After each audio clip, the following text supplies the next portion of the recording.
Here's my review for Shang Chi and the Legend of the Ten Rings. So the first half of this review will be spoiler free. I'm going to go through the positives and a few negatives, and then there'll be a spoiler warning, and in the second half it'll be a spoiler filled kind of discussion. So right off the bat, I really enjoyed this film, but I do think there was a bit too much overhyping of it. Some people were saying how, you know, it's the best Marvel film and that Simu Liu is going to be the new face of Marvel. He's going to be like the new leader. I don't think it's quite at that level, but it was still really, really good and one of Marvel's best. But I don't think it's like the top of the top. So in terms of positives, obviously the action is great. It's obviously very inspired by Jackie Chan. There's a lot of mannerisms and things that you can kind of tell. There's this one fight on some scaffolding and it's just very Jackie Chan. Yeah, I think a lot of people have talked about this, but one thing I haven't seen people talk about is towards the end of the movie there is this fight that to me seems very anime inspired. There's a lot of things that remind me of Sakuga type animation. I'll discuss it more in the spoilers, but just the final fight, really, it reminded me a lot of Sakuga. I think it's the most anime type fight that I've seen and that has worked in a live action movie. There's this type of martial arts in the movie that I saw, and as soon as I saw it I thought this is what airbending in the live action Avatar should look like. So I really liked Awkwafina's character. I know some people have been quite hesitant with her.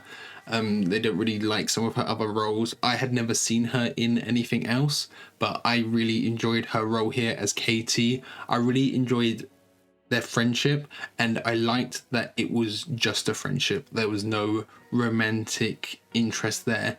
You know, there's a little bit of teasing from the parents, like, oh, when are you going to marry them, from the grandparents, but I feel like that's more a representation of Asian culture and how there's like a pressure to, you know, a pressure to get married, a pressure to have a good high paying job. It's more of like a commentary on that pressure than it is insinuating that there's any romance there. So I really liked that. I also liked that it gives us answers to questions we have had before.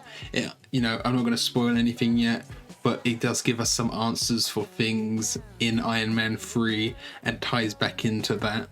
Then of course, Wenwu, the villain, Tony Leung, he was great. He's just very intimidating as a villain, but also very sympathetic. You can understand why he's doing these things, and his performance is just great. A lot of the time it's very subtle, it's just like in his facial expressions, but you can completely understand what he's trying to convey in those facial expressions. It's just really good. And then the 10 rings themselves were super cool. They're super creative in how they are used, because in the comics the 10 rings, they were almost similar to the Infinity Stones where each one controls a different thing, but in this they act more like whips, where it's like a telekinetic whip almost, but they're used so creatively to jump higher, to push them away, bring them back. They're just used so creatively. It's really fun to see all the different ways they utilize. I can't wait to see more of them, and if they can get even more creative than they have now. So the movie was also very funny. I think Simu Liu brings a lot of humor, but I do think his performance was a bit overhyped. His performance is overshadowed by Wenwu. You know, a lot of people had said, I've heard like people say like he's going to be the next leading man of Marvel, and I'm not quite sure that he could lead a full Avengers style team yet. I think that's more of the character though than it is of Simu Liu himself. I don't think that Shang-Chi is ready to lead a team yet. And that's more just like a process we still need to see. We need to see him grow a bit more into that kind of leadership role. He doesn't feel like a leader yet, but he is obviously very strong. And then one last negative in the non-spoilers is some of the characters are underutilized. The sister and the death dealer especially, they just feel like they were sidelined a bit, and they didn't really have much to do with the actual plot, you know, especially with the death dealer. He's just kind of there to look cool and to sell toys, and you can kind of see that. Okay, so I'm going to get into spoilers now. So if you haven't watched the movie, just click off and you can return once you have seen it. So yeah, with the action, what I was talking about with this final fight, it reminded me so much of different anime that I had seen, especially there's this shot of Shang Chi running along the Great Protector that is like straight out of an anime, where they're running along things, jumping off, running along other things. It's so great. And then as he's falling kind of through the sky as well, just standing there doing his different poses, that was so cool and reminded me again of different anime and of Sakuga animation. I really like that Aquafina, you know, she was this side character, but they gave her something to do, and arguably she does have one of the more important roles in this film, or one of the more important moments in this film, where she shoots the Soul Eater in the throat, and that gives the opening. So, you know, she is actually given something to do. She's not just there for comedy, and she had a good excuse for being so good at driving as well. It wasn't just random, like this character can suddenly drive super well. It was established that she was doing all of these joy rides even from a young age, so it makes sense later on when there's car chases and things that she's the one driving, and she's really good at driving. And then of course Trevor, he was super funny. It was great to have him back. His joke about the Planet of the Apes, that was hilarious. And then Morris as well was just super cute.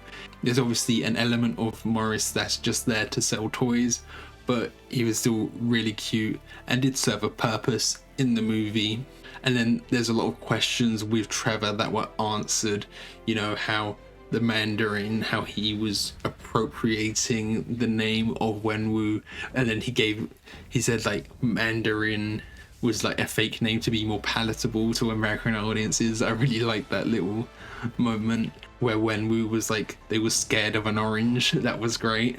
There were a few moments in this that didn't quite resonate emotionally as I think they could have, and maybe it's just I need a rewatch. But like Wenwu's sacrifice, I could definitely understand what they were going for, but there was something that it didn't quite click for me, and I think that's just I need to rewatch it again so I can just go through all of those emotions and process it all again, and maybe it will hit me the second time. I actually felt more emotional during the final fight as Shang-Chi is falling through the sky.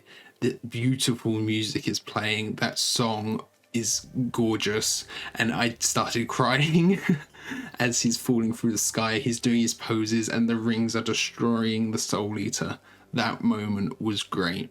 I also thought, you know, I understood Wenwu and understood what he was doing and why he was doing it, but I just feel like he shouldn't have been fooled that easily. I know it's because of his love for his wife, but it just seems like almost out of character how stupid it is, how easily he fell for it. I thought maybe, you know, after the first punch of the wall and he sees a Soul Eater fly away, then he'd stop, but he just kept going. I think it should have just been one punch and then he realized his mistake. Because it was almost like he was punching and he was oblivious to all the stuff that was going on around him.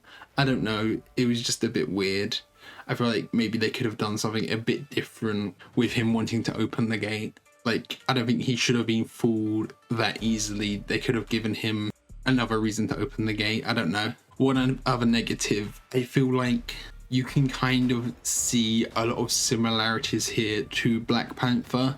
You know, there's this hidden town or hidden city or hidden place that hasn't been seen by the rest of the world, and they're more advanced than the rest of the world.